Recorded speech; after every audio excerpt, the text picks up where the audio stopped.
Premier League preview show on Citi TV. My name is Nathan Carl. It's been a while. We haven't brought you this show in a while. The last time we wanted to, other things were happening. World Cup draw, Black Stars, all of that. That's on the back burner now. The Premier League has its rightful place in everybody's attention, and we are happy to bring you this show. Like I always say, this show gives you a great support in terms of the Premier League. You get to know which games are on. You get to find out which games are live. And of course, there's great Premier League chatter. And if you want to be part of it, send us a message on the number 0550-585832. That's the number on your screen. And hashtag City Sports. Show proudly brought to you by Mozart Bet. Visit their website, mozartbet.com.gh. They've got amazing odds, the best tips, the best payouts. So please get to mozartbet.com. They are fantastic people, and you will enjoy your betting experience. Remember, not for those below 18, and please bet responsibly. And when the fun stops, please stop, go home, and fight another day. Anyway, we'll take a quick break. When we come back, I introduce my guests, and then we get into the show. This is the Premier League preview show on Citi TV. We'll be right back. Don't go anywhere. Welcome back. This is the Premier League preview show on Citi TV. Let me introduce my guest. Emmanuel Nubo, how are you doing? I'm good, Ethan. All right. And Elike Mafochi, how are you doing? I'm very I haven't seen you guys in a while. Yeah, good. All right, let's have a look at the fixtures for the coming match week. There you have it. It starts off with a game that Newcastle would love to win because they need the points and they need them badly. Newcastle versus Wolves. And then on Saturday, another team that has dramatically found itself in the throes of relegation. Everton, the host Man United at Goodison Park. That's on Saturday morning. Arsenal and Brighton, Southampton, Chelsea, Watford, Leeds, Villa, Spurs, Brentford, West Ham. That's how the Saturday games look like. On Sunday, there's Leicester, Crystal Palace. There's Norwich and Burnley, which has a lot of interest in terms of the teams fighting relegation. They will look at this game and look at it critically. And of course, the game which potentially is the title decider. Other things may decide the league, we don't know. But heading into Sunday is a clash between the team in position 1 and in position 2. What is at stake? 3 points to either overtake or 3 points to either extend. We'll get into that game a little later. It's Man City versus Liverpool, and it's the heartbeat of our road show this weekend at Honeysuckle in Labone. Let's start off our show today, and let's look at Everton versus Man United. It's the very first interesting clash over the weekend. Interesting for different reasons. Everton are 17th. They've won 4, drawn 7, drawn 4, lost 18. The 18th defeat came at the hands of Burnley, 3-2 in midweek. They've scored 32. Imagine, 32 goals all season. They've conceded 52, 20 more goals than they've conceded. Now, Man United themselves are 7th. They've won 14, drawn 9, lost 7, 49 scored, 41 against. So these two teams are at face value may be in two different worlds, agreed, but in their respective worlds, they have problems. Everton have got big problems for a team that is 17th. And Man United have problems for a team that is 7th. Let me start off with you. It's a very fascinating game. Two teams who are thinking about their future. One potentially in the championship, another one trying to figure out where it is they want to go with themselves. Let's start off with from an Everton perspective. And the question is, how did they get here? The Everton that was once managed by Carlo Ancelotti, yes, Rafa Benitez, Marco Silva, David Moyes, they are essentially fighting to stay in the league this season. I think it's a combination of factors, but the main factor you can always point to is bad management and bad planning. When you look at how they started the season, I mean, you look at how they went about their transfer business, and you just ask yourself, sitting back, you ask yourself, what's the plan? When a team signs players over a transfer window, you have to see a plan. You have to see what they want to do. Mm-hmm. Are they building for the future? Are they strengthening this part of the team? Do they want to challenge for the top 4? Do they want to challenge for a European spot, or maybe they just want to stay in the league? You look at Everton's signings, and as big as they spent and as massively as they went all out to do their business, you still couldn't put a finger on what they wanted to do. They said they wanted to challenge for Europe, but they have shown us in the last 3 years that you don't go from being a mid-table club to a European club by just spending money. There has to be a plan. and there has to be a systematic approach with everything you do, including the transfers. And that is the first problem you spot with Everton. Then again, it goes with management. They appointed Rafael Benitez, who started well, but then has his rough patches. Then came many issues there. Confidence in the team sank, and it caused all sorts of issues. For me, I felt what was the final blow to them was the injury to certain key players. And to my surprise, it was an injury to Andreas Townsend that was very, very, very crucial to their bad form, because you could see that at the point where everyone was down, where Dominic Calvert-Lewin wasn't available, when he was also struggling with his own injury issues, Townsend stood out for them. He was the man. He was a go-to man for a few games. Then he also got injured. Then he also had his issues. Then everything went from bad to worse, and they've still not recovered from that. Interesting stuff there. Emmanuel, I don't know if you saw that game in midweek, but Sean Dyche, who's Burnley manager, told his players that Everton cannot win a game away from home. They can't win games. So even if they were 2-1 down, Everton would not win that game. Is that how bad they are these days? Well, statistically, he was right, because Everton have won just one game away from home all season. Wow. And, I mean, but that win, should I say a lucky win against Arsenal, they've been absolutely poor. And if there's anybody who knows how to play relegation games and knows how to fight out of that bottom three, is Sean Dyche. And at home, we've always done that. Nobody wants to go to Turf Moor to play, because they'll play ugly, they'll play hard, they know how to sit deep. Like, the game plan is to frustrate you. And then now, what they will do is that they'll capitalize on corners, they'll capitalize on throw-ins and those kind of things. And Sean Dyche has been there before. He's done this over and over again. I don't think any of the Everton players have been in a situation where they are in the relegation dogfight. The Burnley players, is second nature to them. They know how to dig results, get into the end of the season. So it's just like, guys, we are here again. We've done this before. Get on the pitch and do that. And I think they were even lucky. The first penalty was quite soft, in my opinion. The second, I don't know, minus VAR, that wouldn't have happened. But I think Burnley did quite well. They dug deep. They stuck to their guns, and they were able to pull out a result. I mean, a little bit on the Everton side. I mean, you'd have to put a gun to my head before I take that Everton job, because the structure right from management, from the boardroom upstairs down there, is similar to Man United. But let's say Man United in a better position. But you can see if you don't even need to be a fortune teller to see that this disaster was coming, let's say 4 or 5 years ago, and it's finally here. It will be a miracle if they survive the job this season. Wow, you don't think they will? Elikem, so let's focus on this game. Everton know what they have to do. We've seen they are running. They've got Man United now. I think there's Chelsea. There's somewhere. Arsenal. There's Arsenal the last somewhere. game of the season. Then they play Leicester twice in about 4 weeks. Yeah, there's Liverpool. Then there's Liverpool. It looks complicated. The first one they have to deal with is with Man United. How do they approach this game, knowing that any bad result could essentially kickstart the slide down to the Championship? Well, they have no option but to go for it. And it is against a United side that are themselves not in the best of form, in the best of shape. So, I think, for now, when you find yourself in a relegation battle with 10 games to go, the first thing I as a coach will look at is my home games. I am not dropping points at home. I hope for what I can get away, but I am not dropping points at home.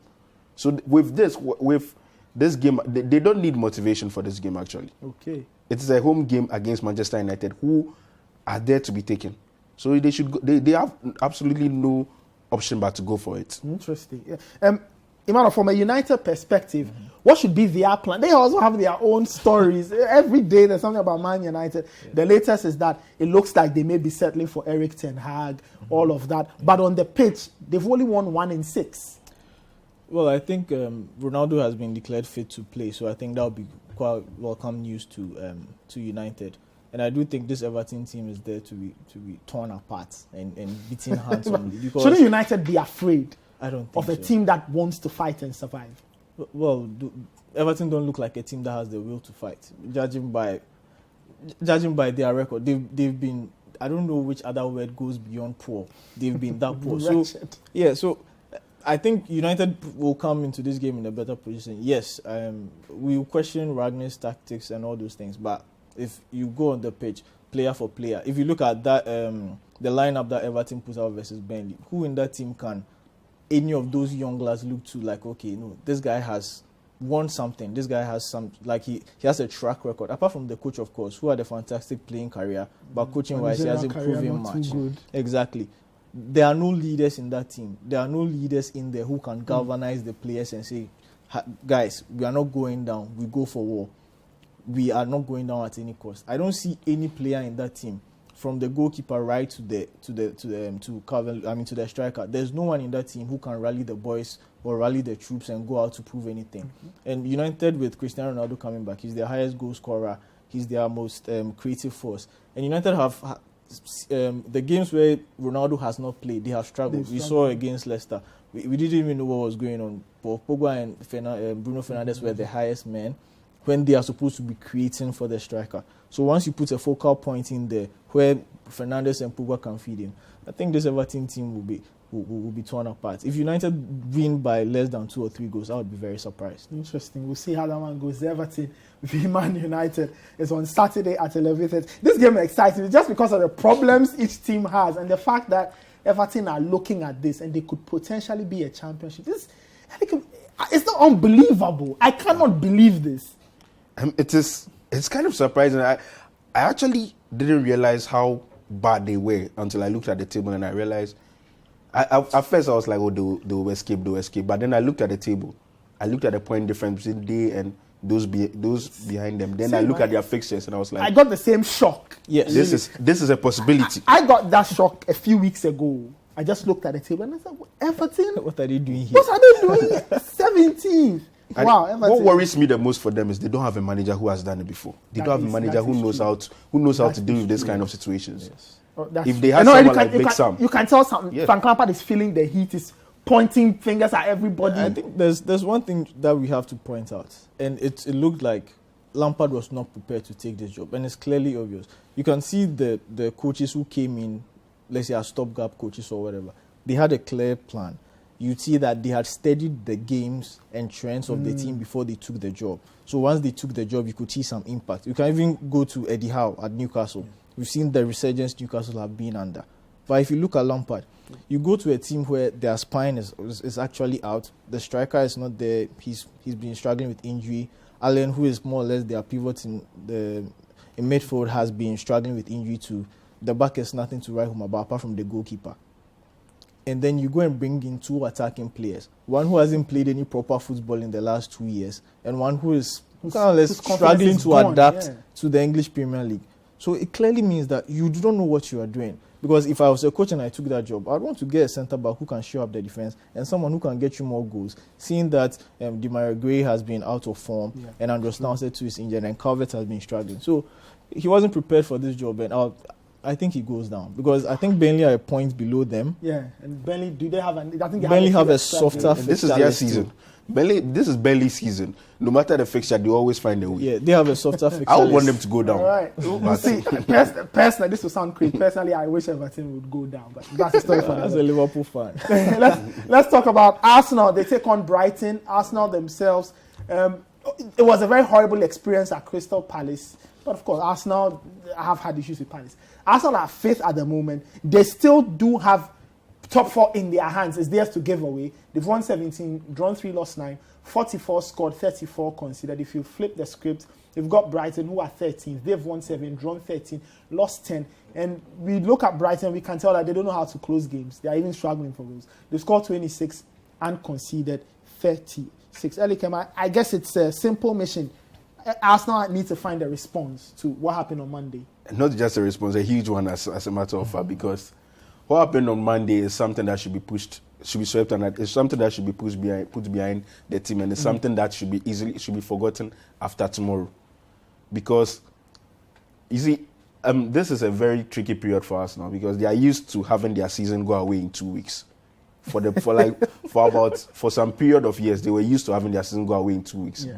But this Arsenal side has proven over this season to be a different type of Arsenal in terms of mentality, in terms of football, in terms of the bond between players and camp.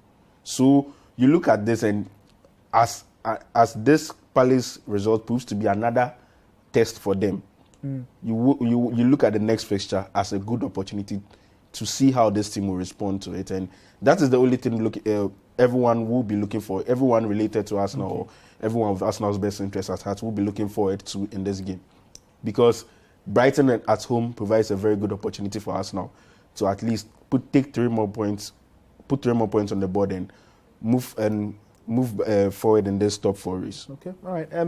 Emmanuel, if you look at Brighton, like I established, we've seen them play football this season. It's looked nice, it's looked progressive, but they cannot finish. They don't have anybody in that team who can give them goals, and more goals. And how do they approach this one? Because we know what Arsenal will do. They will respond to Monday's result. But does Brighton have anything to show us on Saturday? Well, it's a bit tricky for them in the sense that they are in a position where they are not going to make Europe. They are in the position where they are not also going to get relegated. So it leaves them in a position where, what are we trying to do? The players in there, are they trying to, let's say, play themselves into plans for next season? Okay. Are they trying to potentially play themselves into positions where they can get World Cup call-ups? That will probably be their motivation. But Brighton haven't been in the best of form, I think, over the past 6 weeks. They've barely won. They had a goalless draw just last week with Norwich, a team that have the worst defense in the league. So their goal-scoring problems is clear to see. But then they also like to play expressive football. So for the neutrals, it's going to be an entertaining game because Arsenal will have a go at them. And when they get the chance, they also like to have a go at Arsenal. And with the injury to Thomas Partey, it leaves them with some form of hope that, okay, this is a midfield we can explore. And if Crystal Palace can put 3 past you, it means if I put in some effort. Not to say that Crystal Palace is a bad side. They've been terrific under Vieira. But then there's some form of hope in the sense that we can poke holes in this team. But do Brighton have the quality to finish? It seems to be the biggest problem they have. They can't seem to finish the chances. Well, they've also had a few injury struggles. I mean, for me, if they had Lallana fit and he was playing throughout the season, and that's the funny thing. He gets back, they rest him. He comes on a half time, 5 minutes, he pulls something. He's been so unlucky with injuries. But then, what better game for someone like Welbeck to prove that, okay, let me have a go at you. So there are some players in there who have the quality. I think it's been more of a consistency issue. Not that they don't have the quality. If you look at, they need to be a bit more consistent. Yes, they need to be a bit more consistent. They need to get their act together. Someone like Neil Mopi needs to be a bit more consistent. I think there's a season where he got 9 goals. This season he's been on and off. He's missed penalties. Yeah, I don't know whether it's getting into his head. But it will be really difficult for them to win at Arsenal, judging by, with the loss of Partey and everything. But I do think that it should be an entertaining game, but Arsenal might probably win. Elik, I'm just final bit on this Thomas Partey injury. We do not know the extent. Mikel Arteta says he will have to assess and see. He's not playing. Who do you think is a great replacement for him? And who can give Arsenal a bit of thrust through the middle?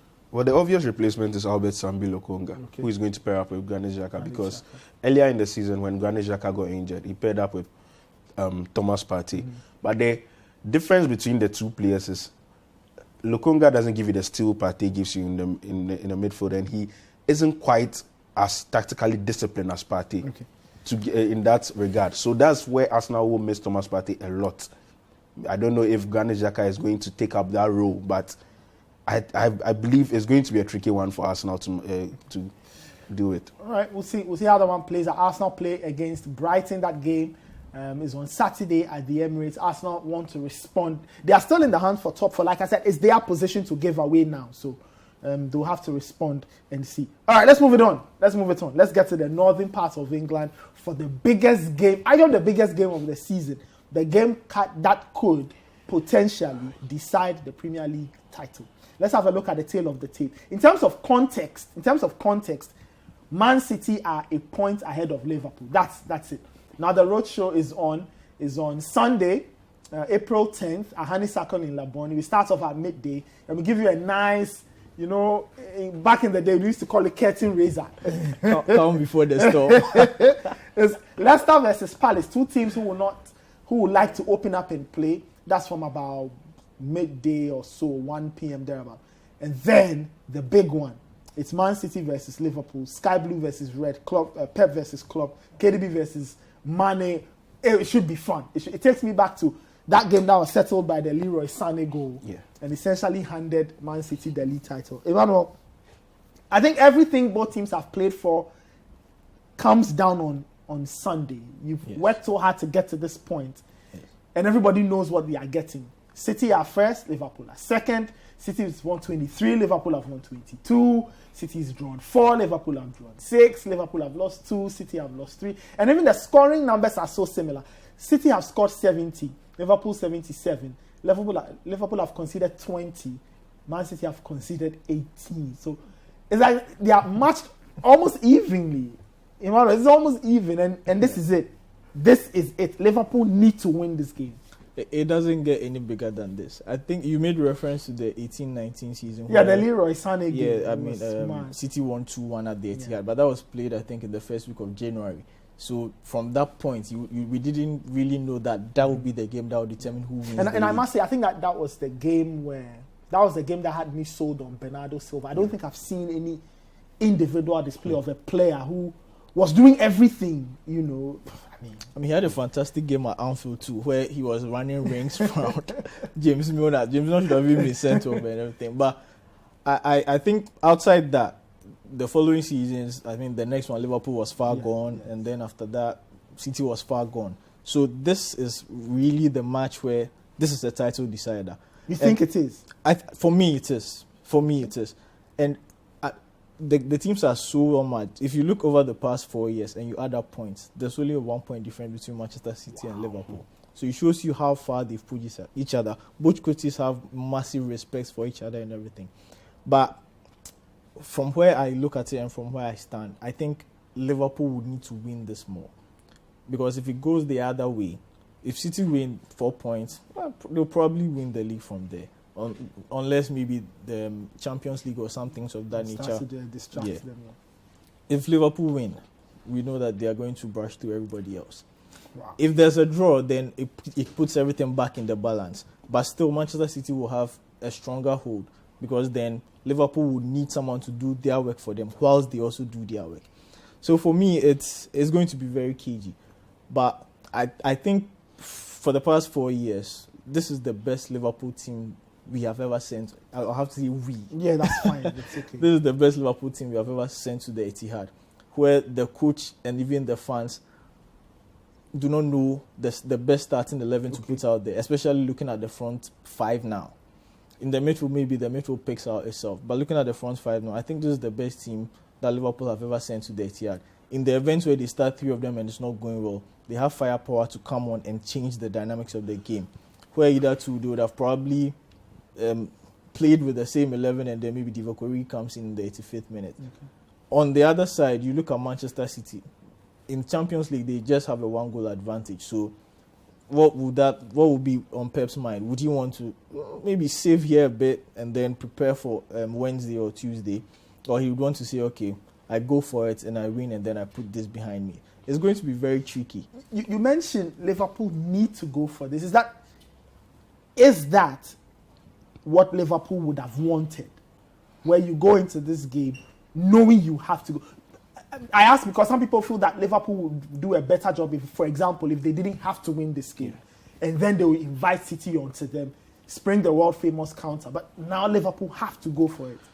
Well, on one side of it, I think Liverpool, let's say from January, they were I think 14 points or 15 points behind City. Looking into the future, they didn't think they would be in this position. And even Klopp said in his press conference, he would want to be 1 point behind the leader than 14 points behind him earlier in January. Okay. So this gives Liverpool a brand new opportunity to go for it. And the fans and the talk of the quadruple and all that. So the other side of it too is that, Liverpool have, I think they've won the last 8 away games or so. They are in form as compared to Manchester City. That's one side of it. But then the caveat is that Liverpool have not beaten Pep in the Premier League at Manchester City.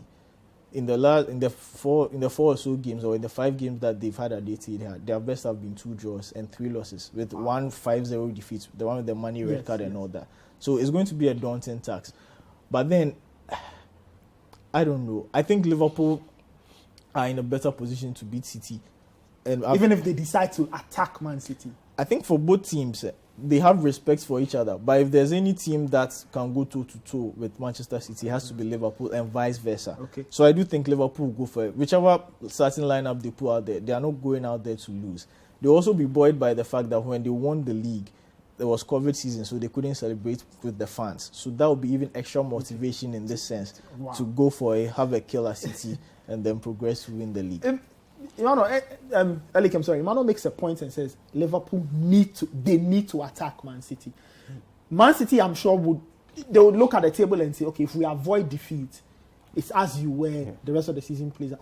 Can Man City afford to have that mentality that let us avoid defeat in this game? Or for Pep, it's another opportunity to win, get 3 points off Liverpool, another tick in the win section and say, I have one more over Klopp.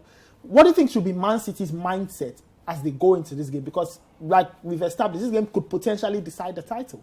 Well, their mindset is, like you said, to avoid defeat in this game, because if you avoid defeat in this game, it's very much still in your hands. But knowing the manager involved, he's not going to go in a game hoping for a draw. He's going to go in a game looking not to just win, but to dominate. And that is exactly how Pep plays this kind of games. And I feel that is where Liverpool have their advantage. Because when Pep goes into this game hoping to dominate, he thinks about every single detail to the extent that if something goes wrong, it really goes wrong. And that is where Liverpool can at least look at and maybe have a bit of hope in this game. But the other thing that helps Pep in this regard is I don't think Liverpool are going into this game with that impression of the pressure being on City. Okay. They are also going into this game going for it. Okay. So maybe that plays into Pep's hands a little bit. But one thing I know for sure, City are not going to go into this game with a draw in mind. They are going to go into this game at home at the Etihad against their rivals to send a message to them, first of all, that they are the best team in the league.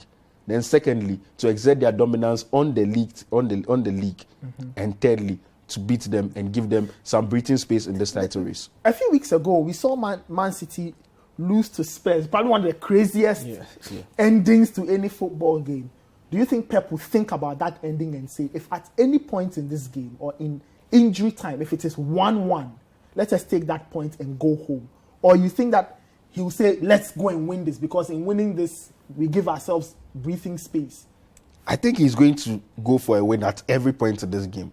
The only point he would take that is if the dynamics of the game forces him to do that.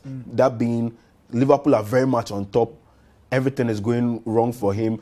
They get something. Yeah, or maybe something happens and all City's key players are being shut down and nothing is going well. Okay. Maybe that's when he would think and go for a more defensive approach or a more pragmatic approach. But if all things being equal and if everything goes as planned, he's going to go for the win from minute 1 to minute 90.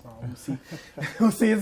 It's a very fascinating, and it'll be fascinating at all levels. The emotions, the tactics, the players, the occasion. It will get fascinating, and we'll see how the two teams will handle that. And for us neutrals, we'll watch and have fun. But that game is on Sundays at 3:30. Like I said, we'll be at Honeysuckle to give you two games, that being the second and most important game of the day. We'll be right back after this break. I'll read some of your messages. We've got more Premier League preview show coming up, more stuff, plus the debate. Today we are in the camp of Liverpool. We'll discuss the derby through the eyes or through the prism of a particular player, and we'll find out what it is that the debate motion is telling us today. We'll be right back. Don't go anywhere. This is the Premier League preview show on Citi TV. Welcome back. This is the Premier League preview show on Citi TV. Mano Nubo and Elike Mavrochi are my wingmen. We were talking about Man City v Liverpool, and it is the game of the round, probably the game of the season, the game that could determine which side or which town or which part of England will have the Premier League title. Will it be Manchester? Will it be Liverpool? We never know. It will be decided on Sunday. By 5:30 p.m., at worst, by 5:40 p.m., everybody will know what exactly is going on. All right, we'll get back to those games a little later. But if you're ready, I'm ready. Let's get into the debate.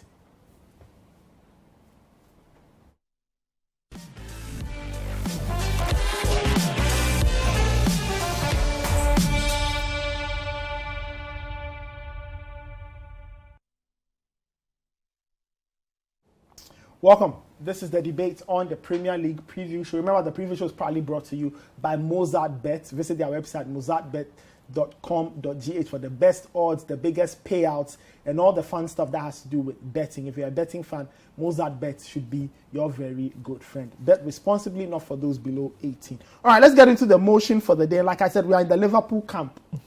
Now we are asking a very simple question. Should misfiring Salah be dropped for Man City's clash on Sunday? Should Mohamed Salah be dropped?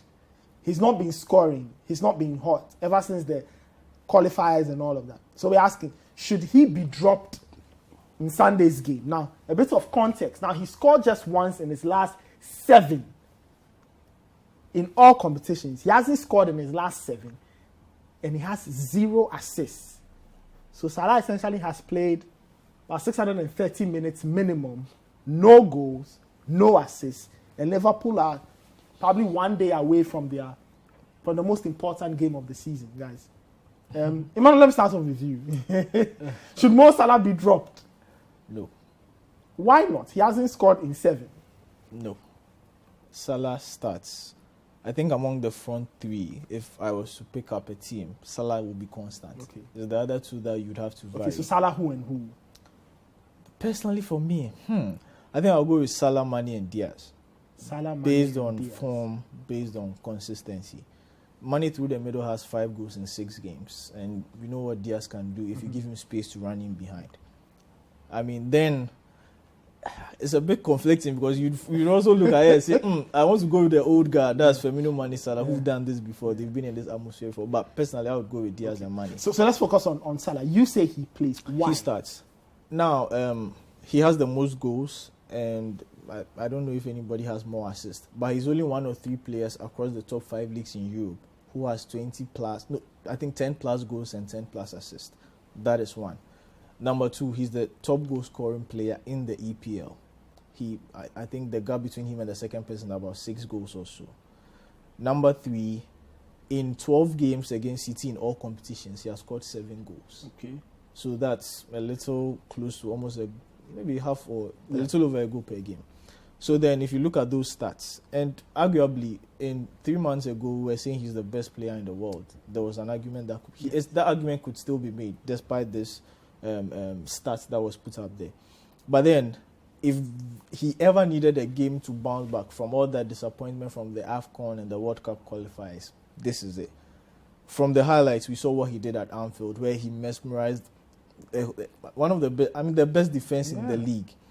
And on big games and big occasions like this, you need your big players to be in there because they've seen and done it before, and you need your big players to be in there to put some fear in the opposition. But don't you think that we all know Salah? Salah is a rhythm type of player. If he hits it, it keeps happening. He's not been in form. He's not scoring. Liverpool need to win. Don't you think that by starting him, now he will start to snatch at everything, thinking that I have to score for myself and for the team and all of that? Well, individually, you can see from his last, I think, 2 or 3 games that he's been quite eager to score. Another damning fact, but I will not put that out there because this is a debate. But I mean, even in the Benfica game where there was a chance where he could have just squared it to Mane and that would have been a goal, he tried to score. But then that's the kind of player he is. He's going to try. He's going to make as many attempts as possible so far as he finds himself in the position where he can score. But then I think in this instance, this is probably the biggest match of Mohamed Salah's life since he has been at Liverpool. Because this is actually what decides it. And I mean, on what better occasion would you want to be a cult hero? Because he's already a legend at Liverpool. But then this will actually put a stamp on his legacy with Liverpool. I think this is the best game for him to put some form of a jolt into his lackluster performance over the past 7 games. There's no way you don't start Salah. So he starts? Absolutely. There's no way you don't start Salah because he's seen and done it before. I mean, the stats speak for itself. And players of this caliber thrive under pressure. They thrive in such environments where they have to go for it and prove to everybody else that, okay, you thought I was dead. I'm back now. And I think this game serves the best opportunity possible for him to do that, especially with the squad available to Liverpool right now. Everybody has been declared fit, so it's not as if the responsibility is going to be fully on him. You get yourself in the right position, we get you the ball. Go and do your business as you've always done. Interesting. Strong case for Mo Salah starting. Alikam, do you support the argument, or for you the numbers say he hasn't scored in 7, so we keep him away from the team and hope that maybe he'll score from the bench? I think he should be dropped. And this is a tricky one, because when you asked me 3 years ago, last year, and even in the first round of the season, I would say Mo Salah starts any day. But you look at Liverpool where they are right now. They have 5 players who can, apart from Firmino, I would say, who is a bit, in terms of form, in terms of performance over the last year, he's a bit below the other 4. Okay. They have 4 players who can easily slot in at any given time. And all 4 have proven over the last 3 months in particular that they are good enough to slot in at any point in particular. So it shouldn't be, it is not a case where Liverpool are desperate for Salah to play. It's not a case where they need Salah that much anymore. Last year, they needed him to perform every game. Okay. This year, they don't need him to perform every game. And they've proven that over the last 7 games where he has been out of form, and they have gone on to win either way. So that is one reason I will consider coming into this very important game of the season. Now, the second point is this. This is a player who looks, aside looking demoralized, aside looking out of form, he looks tired. He's someone who looks tired. So are you, with all the information you have about this game, with all the everything building up to this game, going to send him in this state into this game? Because you look at him and you look at the disappointment of, I think we underestimate the disappointment he's had to endure in the last 2 months, losing the AFCON final and then being knocked out of the World Cup qualifiers. Those are 2 huge moments probably in his year. But if that's the case, don't you want to throw him into this huge game context and tell him that, Exactly. it may not have worked at national team level, but this is a big game for you. Just go out there. Remind all of us of how good you are. We probably win this game. We go to the top of the table. We could win the league. Don't you think there's a nice time to play him, or you feel that there's too much? It would be if he had been on some good form or some okay form in the build-up to this game. Okay. But he's shown us in the last 3 games that he is not at his best currently. And it doesn't help issues for him when Liverpool have 3 other players who are in their best form and who have proven this season that they are big game players also.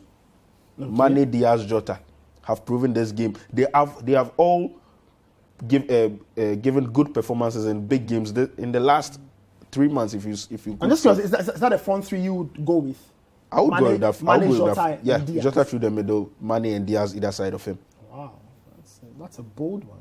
Yeah, very bold. It's a good option to have Salah on the bench. That doesn't work. It's a good option to have Salah on the bench. It would be a good option to have Salah on the bench. But in all this, Liverpool have the biggest weapon for Liverpool coming into this game at this point in their season is Trent Alexander-Arnold. And so Liverpool have a lot to look at So you're saying that you're essentially saying that they've managed to build this team to a point where they can look at Salah and say, you sit on the bench. Yes. Even for this game, they can look at an out of form Salah. They can look at an out of form Salah and say, have a breather. When we need you, we'll bring you in the second half. Interesting stuff there. Interesting. Let me read this message. It's from John Musa in Kenema in Sierra Leone. And it says, there is no need to drop Salah.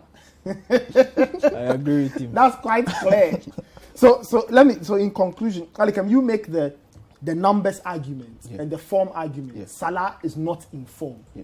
He is tired. Yeah. He's had a lot to carry for his national team. Just keep him away from this, and the team will be fine. Emmanuel, you say that play Salah at all costs. He has to play. At all. I don't think he's tired. I think... But don't you think that the weight of missing out on an AFCON, all of that? I mean, getting back on your feet is the best therapy. So play him. After the qualifiers, I think the next day he was already in the gym. Yeah, but the thing is, he's been trying to get up he's been trying to get back to his best ever since, and he's not quite got to that level yet. Don't worry, you see it on Sunday. You see it on Sunday. Interesting.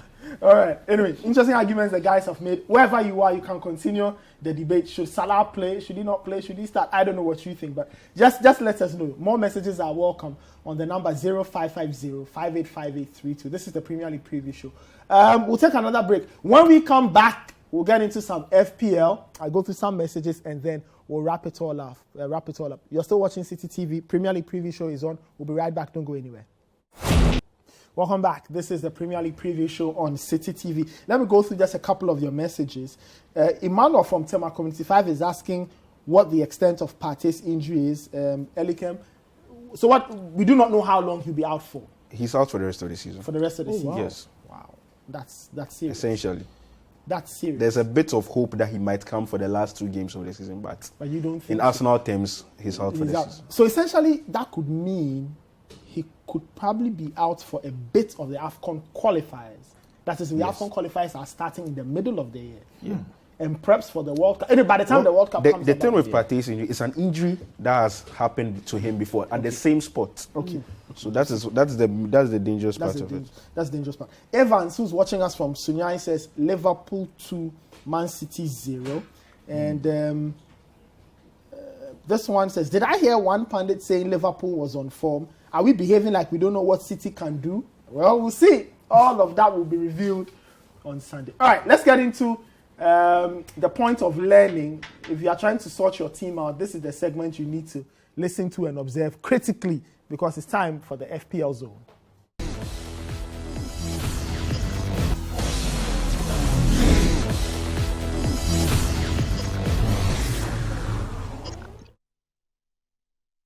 Welcome to the FPL zone. Yes, you may be expecting me to introduce the Oracle. I'm not going to do that today.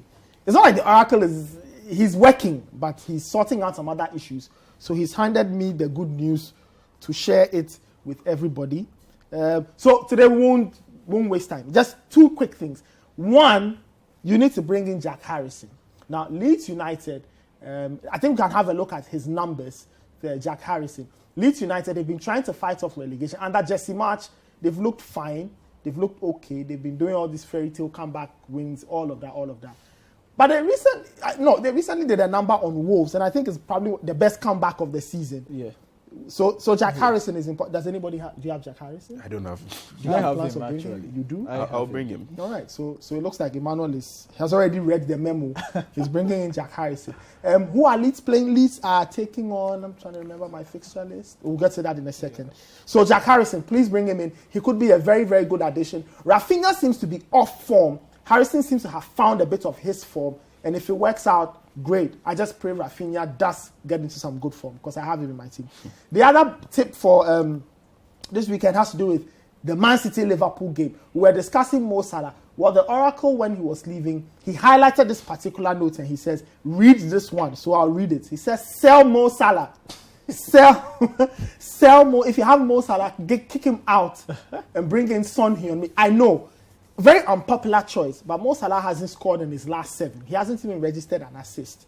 Liverpool's goals have been scored by Mane, Jota, and Diaz. Yes. So you need to think about it critically. And Liverpool need to win, so they might make a decision. So the Oracle says, sell Salah, bring in Son. Spurs are at Villa, I believe. Spurs go to Villa. Yes. Son and Kane will do their thing. You know that for them when they collabo, it's a banger. It's a banger. So, if it happens, great. If not, but Son is in good form. He has been scoring. Antonio Conte's men seem to have all of a sudden found the mix that makes a lot of sense, and they will stick with it as they go to Villa. Villa have also fallen off slightly. Yeah. We saw Arsenal do a number on them. We saw Wolves do a number on them, which delighted me because Ashley Young scored an own goal.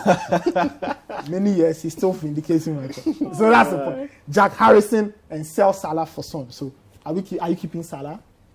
You are moving him. I'll sell him. I'll sell Salah. I've already sold Salah for FPL, but I think Son is. And you are telling people that Salah should start. no, that's for FPL. But I mean, he starts the game against City, no doubt. Okay. But I think Son has been in quite good form. He's put himself even in the goal king conversation together with Harry Kane. Yeah. They found this. I don't know what it is.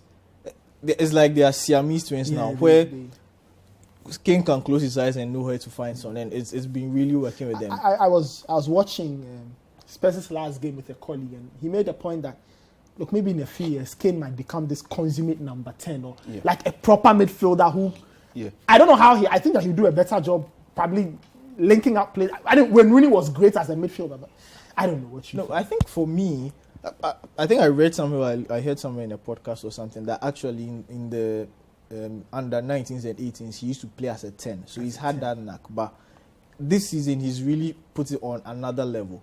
Yes. The good part of it too is that if he's winding down his career, he can easily drop into a deeper role, like an 8 or something. So all right.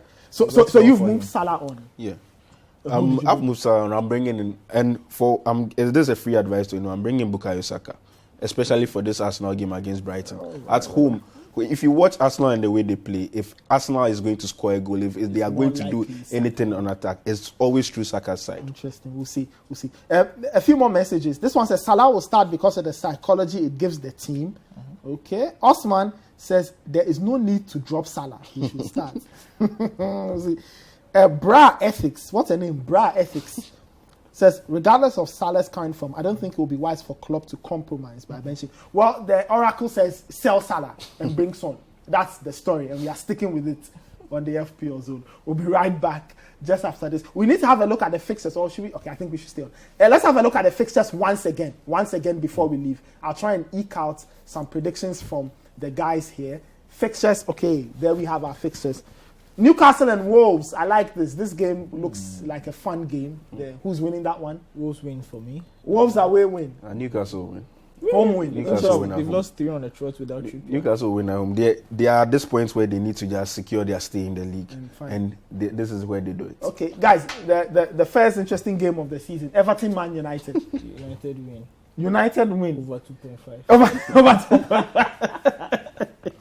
Please, if you heard that. That's your cue to visit mozartbet.com.gh. Go and slap on those bets over 2.5, Emmanuel says. I think it's going to be a draw. Only because I don't think Everton will have it in them to win. And I don't think they can lose. And I don't think they can more lose. Like the Ronaldo's back. Ronaldo's back. Anyway, Arsenal Brighton. Arsenal will win this game. Do you want to give us over 3.5? It's going to be a tight one. They'll win by 1 or 2. 1 or 2, okay. The Southampton Chelsea, we forgot Chelsea are all over the place. Maybe a Ward-Prowse free kick to compound the week. Yeah, because Mendy has been a bit questionable. But Chelsea should respond. I don't see Chelsea. We thought they would this. respond against Real Madrid, but then they've conceded they've conceded 7 goals in 2 games. I don't see Chelsea winning this, mainly because I think they have an eye on the game on Wednesday. Yes, that's a good point. I think they have an eye on the game on Tuesday. I don't think they are looking at this game. Let me ask you this. If that game had, say, ended 2-2, right? Chelsea Real Madrid, it ended 2-2, or Chelsea had won, do you think they would have changed their approach for this game? Yes. For the Southampton yes, they would have. They would have. I'm contrary to what Thomas Tuchel said at the end of the Real Madrid game. I don't think they have totally given up on that time. Obviously. Okay. They would want to show I don't think they've totally given up on that for their time. fans. Okay, no problem. Let me see. Beltus from Cameroon. Interesting. He says Mo Salah should be played, but only from the 65th minute. And Liverpool will win because Mo Salah is going to score 2 goals on Sunday. This looks like a Malam prediction. Look, Beltus, I don't know who you are, but if that happens, please send us another message next Friday. We'll give you shouts. I'm sure we'll even call you on Zoom or something. I don't know. Guys, let's final look at the fixture list quickly, and then I take final comments from the guys. Let me get predictions for the big one. Man City, Liverpool. Liverpool win 2-1. 2-1. I think it's going to be a 1-1 draw. 1-1. So for Elikem, it is as you were. For Emmanuel, it is Liverpool to win. Whatever happens, please join us on Sunday, Ahani Circle in Laboni, for that roadshow. We start off with Leicester versus Crystal Palace, and then the big one, Pep versus Klopp, Sky Blue versus Red, Man City versus Liverpool. It should be fun. Thank you, guys. I'll catch you guys some other time. And we'll catch you another time, too. It's the end of today's episode of the Premier League Preview Show on Citi TV. Show proudly brought to you by Mozart Bet. Visit mozartbet.com.gh for the best odds and biggest payouts, biggest winnings. My name is Nathan Carl. We do this again next Friday. And remember, the roadshow is on. Join us on Sunday. It should be fun. Have a super weekend. Take care and bye.